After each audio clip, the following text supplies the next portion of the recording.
from Kansas State University. This is Agriculture Today. Eric Atkinson with you. And ahead during our first half hour, the focus is on the USDA's just announced next round of trade assistance for farmers, the Market Facilitation Program. From the Farm Service Agency, David Schemm will join us to outline the general formula that will be used to calculate the county rates around which the MFP payments will be based. He stresses, though, that far more details are yet to come. Following David then, from Washburn University, Roger McEowen. He'll go over several important things to consider when those MFP payments are used as collateral for farm loans.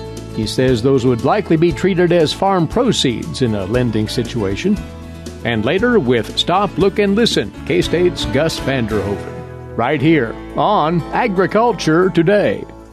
Agricultural producers, landowners, and creditors, you have a partner in your legal and financial needs. Kansas Agricultural Mediation Services offers reliable, trusted information and guidance. Whether you need advice for ag credit concerns or are transitioning your operation to the next owner, Kansas Agricultural Mediation Services can assist you in making sound decisions for your business. To learn more, call 800-321-3276 or visit us online.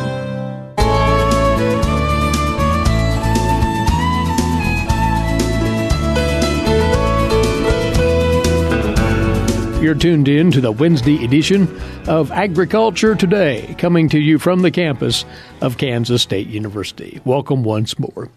It is the top news item recently in agriculture, and that is the announcement by the U.S. Department of Agriculture last week that another round of trade aid will be provided to producers this year. The Market Facilitation Program by name, and the details are still trickling out, but we're bringing you the latest that is known to date on this program and how you producers might be able to capitalize on it. David Schemm is over once more from the Farm Service Agency, state headquarters for Kansas. He is the state director of the FSA. David, we're pointing out at the outset that not everything is known about the nuts and bolts of this program, but the basic framework is more or less understood, correct? That's correct. Details are still being worked out, and I know our producers out there obviously are very eager with the impact that the tariffs have had on agriculture out there and the prices that they look like going into a challenging year thus far with what they're facing out there, and obviously a lot of concern with it. And those details are yet to come, but we, like you said, we do kind of have a basic framework of what's going to happen, and obviously we're, from our standpoint, going to be ready to implement it when we do get more details. Well, let's talk about what is known then. Explain the parts of this that will be determining those payment rates. Well, part of what it was, obviously, the first quote-unquote MFP program came out there was based upon actual production that producers out there of the various crops there. And they were able to come in there and report that production to our offices, and then we were able to, based upon a rate per bushel, a rate per crop, come in there and get producers checks out in the mail to them to be able to help them out with that situation. Obviously, we're dealing with a kind of prior to planting this year or during planting season, as I know many of our producers are being challenged with planting there, having to kind of develop an MFP program based upon a different scenario because where we haven't had that production. So what we do know is that the MFP payment will be based upon 2019 planted acres. It is going to be structured so that there will be a general county payment rate on that. So it won't be commodity specific. Obviously, a lot of the concerns is that this program would not distort what planting intentions were producers out there, but that the producers would continue to plant as they have seen from either a market or an agronomic standpoint upon their operation and not being trying to plant for some type of program. And so that's why it's non-commodity specific, and those payment rates, we do know that those payments rate, like I have mentioned before, will be a county rate. And, some of the factors that they're going to be using in developing those county rates is going to be historical data, a yield data, number of county acres data. So some of that's going to be utilizing developing those rates. So that's really what folks are waiting on, and it's taking some time to pull that information together because you're getting into quite some detail on a county level at that point as the USDA. Yeah, absolutely. And as we have heard, what they're trying to analyze is looking, obviously, at the impact that the tariffs have had on the counties out there. And as we know, the counties vary not only across this state, but obviously across the nation as well. So that's some of they're utilizing to be able to develop these county payment rates. So that being really the crux of the overall payments, any idea on the timeline for determining those rates? Well, I really don't know for sure a timeline there. I know it is definitely eagerly anticipated. I know what has been communicated to us thus far is that the goal is definitely to start being able to issuing some of these payments in the latter part of July, maybe overlapping a little bit in the first part of August. So if we kind of back that up and realize that we're going to have a sign-up time frame, we know a lot of producers here, again, being faced with challenges of planting, but do have a reporting date due mid-July coming up here to report our spring planted acres there. But we will also be anticipating a sign-up period coming for these MFP fairly soon. Not yet, though. Give us a chance to get the details of the program, and then we will definitely be letting people know when they can come in and sign up for the new MFP program. And be patient. Don't go into your local FSA and ask what those county rates will be. Those folks don't know either. That is right, Eric, and I appreciate you pointing that out. As soon as we do get that information, we'll make sure that we get a hold of our producers out there and get them that information. But right now, we haven't received the information yet. David, one thing that is known for sure, if a producer wants to be eligible for the Market Facilitation Program payments, they must plant a crop. That's required. Yep. And so some of what we do know and again, understand and appreciate the challenges that our producers are having out there. But again, the program will be based upon 2019 planted acres. That will be capped by the number of total acres planted in 2018. So that's a couple of things that we are aware of there. And then a little bit more on our livestock, the dairy side and the hog specifically, will have a very similar setup or framework based upon kind of what the last MFP program was as well, where dairy producers will be receiving a per hundredweight payment, and the pig production or hog production will be based upon an inventory. So again, details to come out in those programs there, but those programs are going to be very similar to what they were with the first MFP. David, because this MFP has been set up in such a straightforward way with, perhaps to put it this way, fewer variables than the first rendition last year, the requirements upon producers in signing up may be fairly simplified, you think? From what we're hearing right now, that's definitely what we're seeing, and we're optimistic on that. Obviously, a busy time for our producers, and that also translates into a busy time for our county offices out there as well there. So, but underneath the first MFP program, we actually had 2 sign-ups, initial sign-up for the program, and then a follow-up with production there, a reporting of their production on that. What we're anticipating on this program basically is a single sign-up so that the producers will be able to come in, since it is based upon planted acres, they'll be able to come in there and report their acreage and sign up and report their acreage there. And then after that, everything else should be automated, at least relatively simple from our producer standpoint there. So it's really the only piece of information they need to bring in, that acreage number, which is to be reported anyway. Yep, that's exactly right. So hopefully this sign-up will be relatively painless for our producers. And as soon as the details come forth, you and your offices will be expediting that information swiftly, you say, to producers. Absolutely. We will be getting some press releases out and getting hold of our producers out there so they're aware of it. And if necessary, there may be added rounds of payments as required, you say, David, after that first one. Yes, that is correct. So right now what they are communicating to us is that there's going to be what I would call 3 tranches of payments there. And the second and the third payments will be evaluated, again, based upon market conditions or trade, as trade tariffs and trade talks develop. So, we're looking again here, that first tranche, that first payment to be able to go out in late July, early August. That's what our goal is there. And then, if conditions warrant and it's evaluated, we'd be looking at a second and a third payment to be able to be made in November and possibly early January. All right. Stay tuned, producers, as those details come forth, the critical particulars on this program and how it would affect your interests in taking advantage of the Market Facilitation Program payments as they'll come forth in this 2.0 round, as they're calling it. Do want to take a moment as well while you're here, David, to let folks know about a special meeting coming up tomorrow. This regards the incredible flooding situations along the Missouri River Basin, which affects northeast Kansas. And there will be a public gathering to discuss the ramifications of all of that in northeast Kansas tomorrow, co-sponsored by the FSA, you say. Yes, absolutely. Earlier on in the year, we had the opportunity to go up there along with some of our sister agencies and other people to kind of view the area that had been impacted by the Missouri River with the earlier floodings. And obviously, just a very challenging situation up there for our producer, and our heart continues to go out with them here. But our own Senator, Pat Roberts, chairman of the Senate Ag Committee, as well as Congressman Watkins, wanted to be able to look at that area up there and listen to producers and their concerns.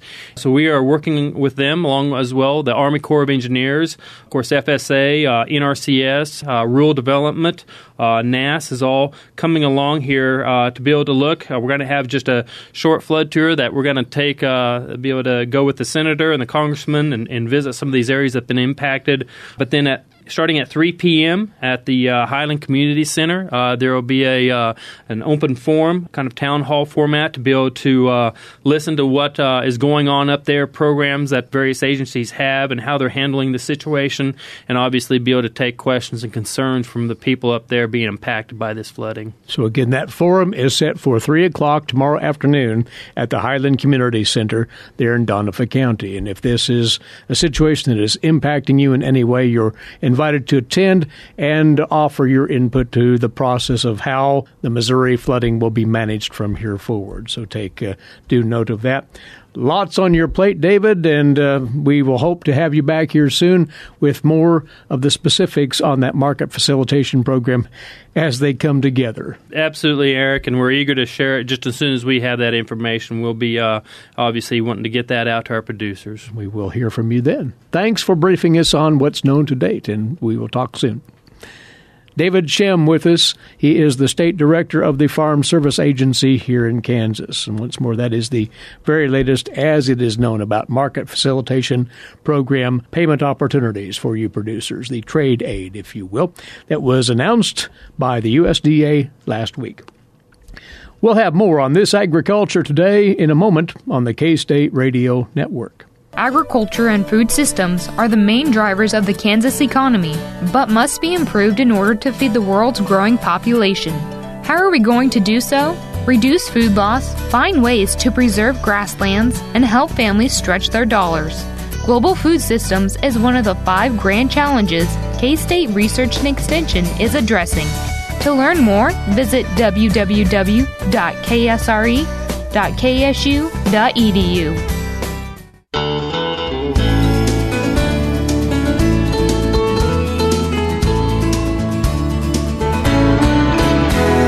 Agriculture Today continues now, and once more the USDA did announce the implementation of the next round of trade aid, the Market Facilitation Program 2.0.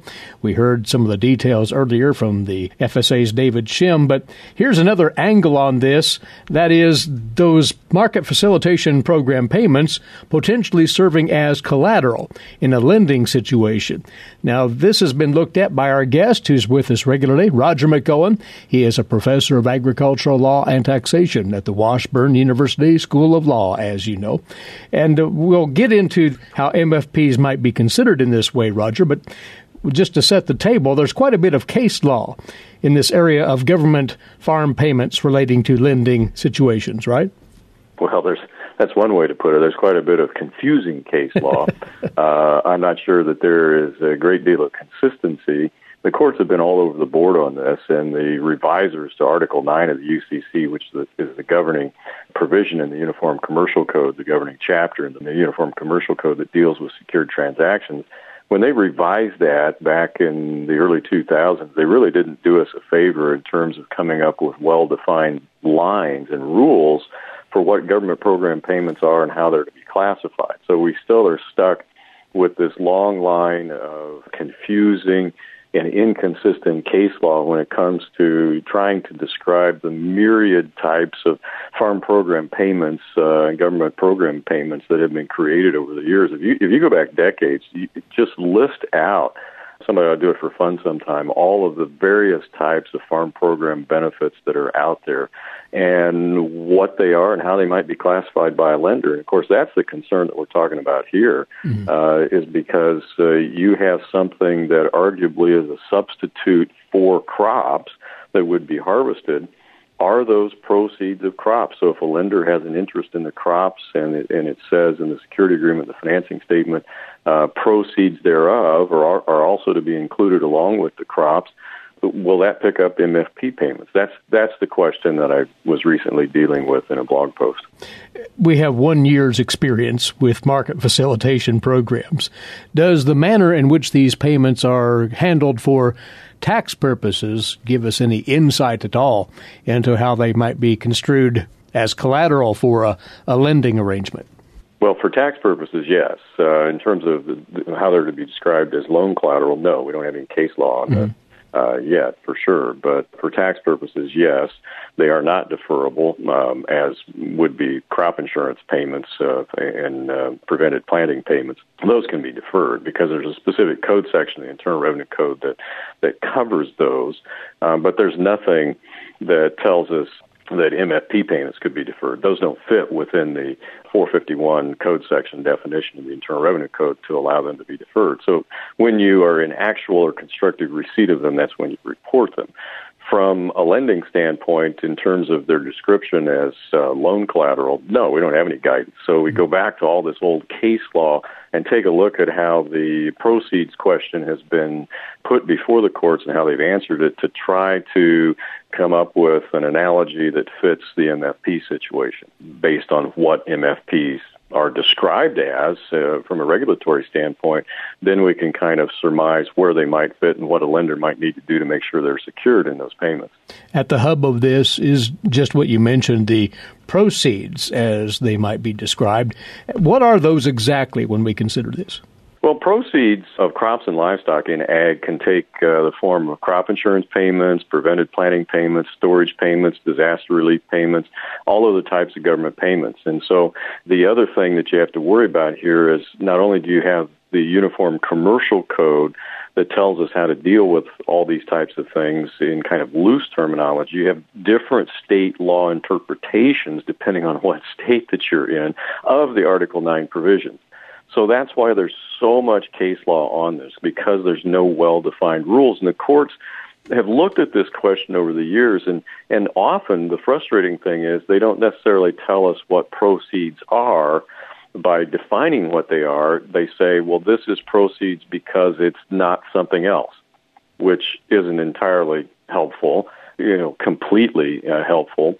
It does help narrow things down when you put the whole body of case law together. But that's the frustrating thing about this. I can't tell you exactly what proceeds are because it includes a whole bunch of stuff. And then we have to dig through the case law, and that's what I get into in my blog post of saying how the courts have dealt with this particular issue, and then what are MFP payments and what are they more like? And I come down to the conclusion that they're more like disaster relief payments, and disaster relief payments have been held by the courts to be proceeds of crops. There is some helpful information in your blog that ferrets this out a bit, and that is, for government agricultural payments to qualify as proceeds, there are 3 distinct conditions that must be met, you say. Yeah, the crop must have been planted, and I think that first requirement is a big deal with respect to these 2019 payments. I've heard some farmers griping about this, but think this through. There's a reason that this was done. And, of course, the requirement is you have to plant to be eligible to get an MFP. That is a requirement for those payments to then be deemed to be proceeds. The crop must have been planted. It must have been lost or destroyed. And so I think that second requirement is satisfied here because we've lost a market. And that is in the specific definition in the regulations in the Federal Register as to how MFP payments are defined. And then third, the government payment has to be claimed that is received by the producer for lost or destroyed crop. Well, I think you meet that condition too. So that's where I come up with the conclusion that MFP payments will count as proceeds of crops because you meet those three conditions, and the courts have laid those three tests out fairly clearly over the past 30 years. And indeed, the majority of courts have said that, for example, if you have deficiency payments and they're made to supplement a planted crop's depressed market price, they are proceeds. So if there is a planted crop and you have payment because you had a planted crop and something went wrong someplace, then the payments are a substitutionary payment for what you would have received had you marketed those crops. So therefore, I think in this instance, they're more like disaster relief payments, and disaster relief payments count as proceeds. So if MFP payments will be regarded as proceeds, then when you look at lending situations, potential liens on farm interests, how will lenders then pursue this? How would that relate to any discrepancies in that lending situation that may come up? Well, lenders have to be very careful how they describe crops and proceeds thereof in their security agreements. I think a lender has to pay close attention to the status of the borrower's MFP application and require, first of all, that any payments be direct deposited into the debtor's account with the lender if there is such an account, because there's another rule out there that says, and FSA is encouraging this as far as I can tell, that the MFP payments not be issued by check but be direct deposited in the farmer's account at the bank. Well, if the bank is not the lender here, there's another rule that says that if that happens, then the bank can slide in front of the lender. Now, the lender wants this direct deposited into the account that the borrower has with the lender, if there is one. Otherwise, the lender's got to sit on top of this and make sure that their rights aren't cut off if those funds get direct deposited into a bank in which the farmer has an account at, and the bank's not necessarily a creditor. So there's a special rule there. If a check is issued and it's not made out jointly to the farmer and the creditor, that can create another problem too. So a lender has to stay on top of this, pay close attention to the status of that borrower's MFP application, require that any payments be direct deposited into the debtor's account with the lender. But I think the advice remains for lenders that draft documents that are designed to take an interest in farm program benefits, of which the MFPs would be one, and that is that the security agreement has to reasonably identify the collateral, and the collateral must be sufficiently identified in the financing statement which they're going to file. So that it does require some extra work on the part of lenders because we've got a new government program here. Right. But from the farmer's vantage point, if they'll be, in fact, taking part in the MFP, they need to, it would seem, Roger, have a full dialogue with their lender on the status of these payments as they would be considered as collateral. I think that's excellent advice. Yes, you've got to be on the same page with your lender. The lender needs to be working with you as you go through the application process for the MFP and the sign-up. And we want to try to avoid surprise and avoid litigation on this particular issue, although it would be helpful if we had a court case that would tell us exactly the status of MFPs. We don't want to be the person that is the subject of that court case. So, it's kind of, we're between a rock and a hard place there, at least from my perspective. But farmers need to be working with their lenders. Of course, this is a big issue when times are tough in agriculture because this government program payments could be the substantial asset that's out there that a lender can get an interest in these financial times that we're in. So it is a very big issue. Everybody's aided by working together on this. That's farmers, that's lenders, that's FSA, that's all parties involved. Well, we've been drawing here from a great article that Roger has just put out on his blog, Market Facilitation Program Payments, Pledged as Collateral. You might have a look at that. It's at washburnlaw.edu/WALTR. Timely information, as always, Roger. Thanks for sharing the thoughts right here. Thank you, Eric. Roger McEowen with us, Professor of Agricultural Law and Taxation at the Washburn University School of Law. We'll be back with more on This Agriculture Today here on the K-State Radio Network. What is radon? Home exposure to radon gas is the leading cause of lung cancer death in the United States for non-smokers. In Kansas, 1 in 4 homes will test at or above the EPA action level. The Surgeon General recommends all homes be tested and fixed if necessary. Visit kansasradonprogram.org for more information. Test, fix, save a life. This message brought to you by the Kansas Radon Program, the Kansas Association of Broadcasters, and this station.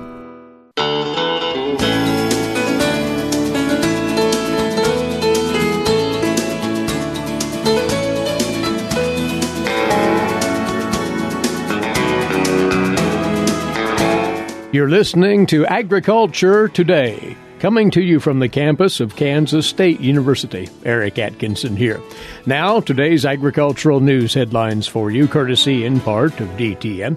Let's begin with the weekly crop progress and condition report for Kansas from the USDA. It was a day delayed because of the Memorial Day holiday. For the week ending this past Sunday, topsoil moisture supplies in the state are 49% surplus and 51% adequate, 0% short to very short, not surprisingly. Subsoil moisture, get this, 39% surplus, almost unprecedented, 60% adequate, and only 1% short to very short. The condition of the Kansas winter wheat crop is at 55% good to excellent. That slipped a bit from last week. 33% fair, 12% poor to very poor. Winter wheat headed 84% behind the 93% for the 5-year average, and wheat now coloring is at 7%. Corn planting in the state is now 70% complete, still behind the 88% average for the date, and the corn emergence at 49%. That is well behind the 69% average. Soybean plantings in the state, 22% done, behind the 41% average, and the soybean emergence at 12%, once more behind the 22% average. Planting of grain sorghum, 4% complete now. That's behind the 13% average. And range and pasture conditions in the state, 67% good to excellent, 29% fair, and 4% poor to very poor this week, according to the USDA. As for the national corn and soybean planting and winter wheat condition numbers, we turn now to the USDA's Stephanie Ho. Storms in the plains and Midwest have been bad for major crop planting progress. First, to look at corn. Only 58% of the intended acreage planted by May 26th. 5-year average and last year, 90%.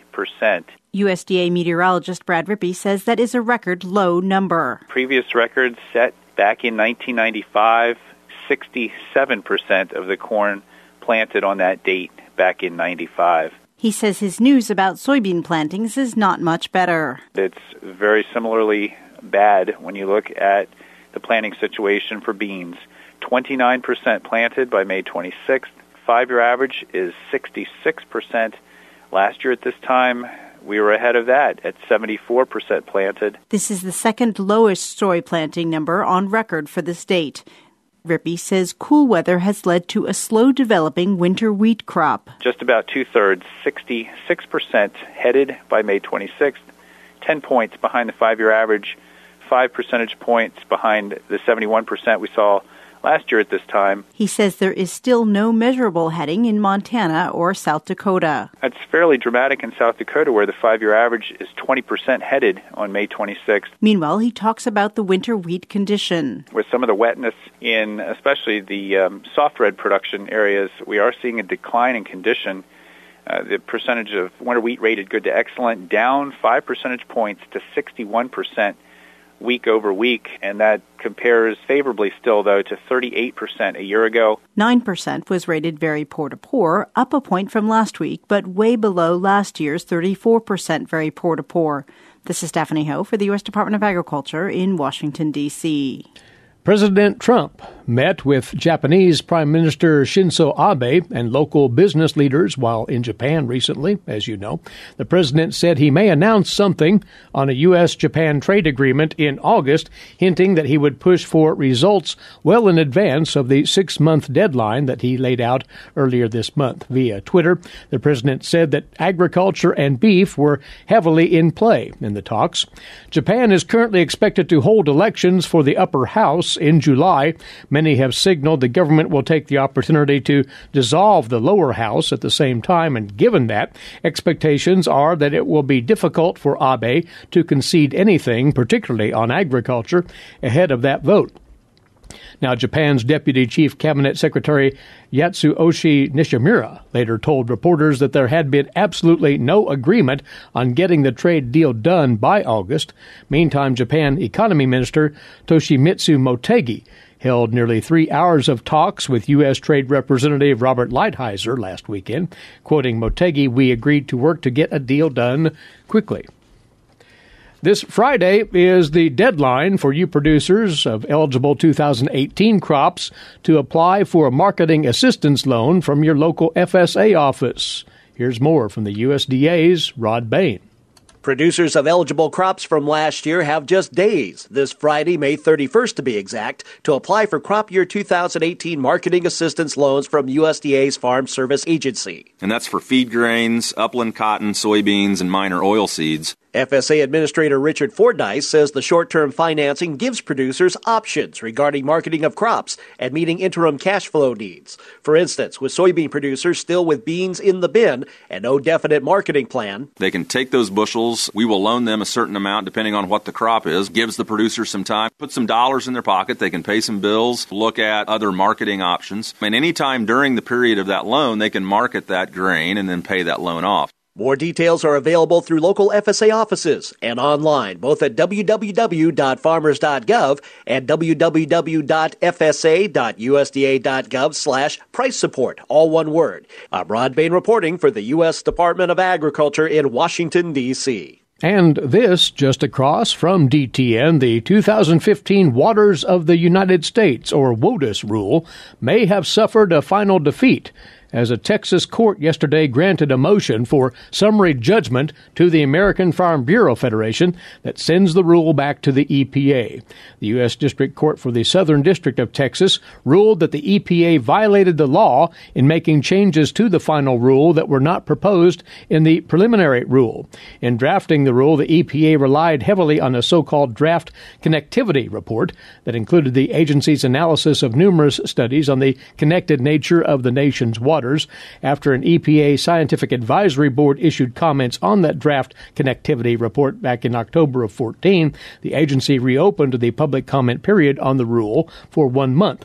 However, says the court in its ruling, the agencies declined to do the same after issuing the revised version of the connectivity report on January the 15th of 2015. That meant that the proposed rule was never open for public comment after the final connectivity report was finalized. Almost 6 months after publishing that final report, the agencies released the final rule in June of 2015, which proposed a different definition of the phrase WOTUS. Now, after a long series of court actions, a split remains between the states still under jurisdiction of the 2015 rule and those that are not. At present, the rule is on hold in 28 states, including Kansas, and in effect in 22 states. We'll be back with more. You're listening to Agriculture Today. Have you ever thought about where your food comes from? If you're thinking the grocery store, think again. Facts show that the American farmer feeds more than 129 people. They are continually increasing and improving their operations. A wide variety of crops and livestock are grown in Kansas as well as the United States, providing food to your dinner plate. Next time you see a farmer or rancher, thank them. For more information, contact K-State Research and Extension.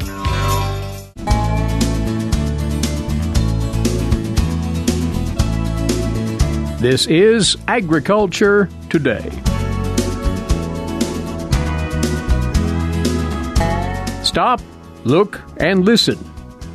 The last few years, I've concentrated on container plants because the big border is getting to be too much work. That's Gus Vanderhoeven of Kansas State University with comment on life in rural Kansas. It's getting near the end of May, and it is time to enjoy the patio or deck in the evening. If mosquitoes are a problem, place a blowing fan so that the airflow blows your way. Mosquitoes are not strong flyers, and the constant airflow will deter them. Also, the soft humming might be relaxing. This year, I again went all out for potted plants on the deck where we sit most. I counted 26 containers the other day, standing and or hanging. It's a colorful show we enjoy when sitting on the deck and when looking from the inside out. So far, the weather has been mostly cool, and maintenance, mainly watering, has not been a big chore. All this rain. The last few years I've concentrated on container plants because the big border is getting to be too much work. However, by somewhat neglecting what used to be a very colorful border, some of the ornamental plants have stepped out of bounds and spread out, making quite a show. It's exactly what I hoped for. So, thank you to Mother Nature. On the deck, I do not have that problem, as plants are in containers. The only thing I noticed was that the honeysuckle growing along the side has taken off and was sending long tendrils into the potted plants. I quickly got control of that situation. But it shows you everything wants to grow. Grow! Placing containers on a deck, balcony or patio takes up space. But if done well, is well worth the work and expense. You need containers or pots, and the choice is big. My daughter brought beautiful, very large containers back home from England. It, or rather they, is a memory of the time they lived in old England. But our choice is big too. I have a few large clay pots friends left when they moved to the tip of Maine. Those pots are big and heavy, and I love them. I move them carefully with a dolly when they're filled with soil. I can barely lift them. I have the heavy plastic ones, which have the color of the old clay pots. They are light. Then I have a few smaller glazed pots. I carefully select the plant material for each container. I use mainly annuals, as they tend to bloom the summer season, especially when fed at the regular intervals with fertilizer. They're cacti and succulents, but besides one colorful Mexican pot, all other pots are annuals, and 2 containers with perennials. The perennials I overwintered in their pots. I hauled them inside my makeshift greenhouse. This spring I watered them, gave them TLC, and they sprouted as they should. My original plan was to plant them, the perennials, in the border in the fall. I didn't do it. It's important that your containers have 1 or more drainage holes. You do not want your plants to drown. Having containers now, you need good soil. I mix my own using old pony manure and other compost. If you need to, buy good potting soil, which has the capacity to stimulate the proper root growth. Do not dig up soil and dump it into the container and then plant your chosen plants. That soil out of the yard most likely is too heavy and does not allow the needed aeration. This year I added 3 bales of peat moss to my mix and mixed it in carefully by working my soil pile over. Of course, that's a job. And if I had a small cement mixer, I would toss it all in there and turn the machine on, slowly mixing it. Just a few more thoughts on containers. It's not only all sizes, but also all shapes. Basically, the 3 shapes are wide, round bowl, and tall and narrow. When using tall and narrow, think trailing plants, which hang down the sides like an ivy. That brings up plant material. When I walk the rows of plants this spring, it's of course color which strikes you first. But next to color, look at the flower form. It is round, global, spreading, or a spike. By selecting different colors and flower shapes, you can create an interesting composition. And don't overlook leaf shape and leaf color. The beauty of container plants is that they grow closer to you, especially when containers are raised off the ground. A container can be raised, or a hanging basket can hang down. Keep in mind the needs of plants for sunny or not so sunny location. Some like full sun, others full shade or dappled shade. Do not mix a plant which prefers full sun with one needing shade in the same container. The largest container I ever had was the well-known half whiskey barrel. It's too big for the deck, maybe near the steps.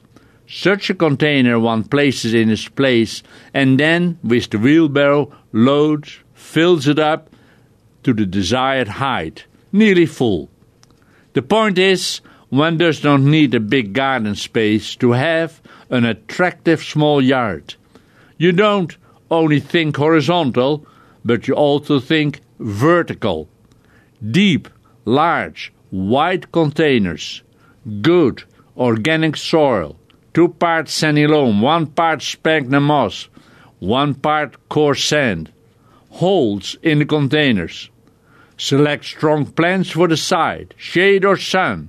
Fertilize, light but regular application. There is an extension publication called Container Gardening. Go for it. Gus van der Hoeven of Kansas State University with his weekly commentary on life in rural Kansas. Thanks for tuning in. Please be back with us here tomorrow, won't you? Until then, Eric Atkinson for Agriculture Today. This is the K-State Radio Network.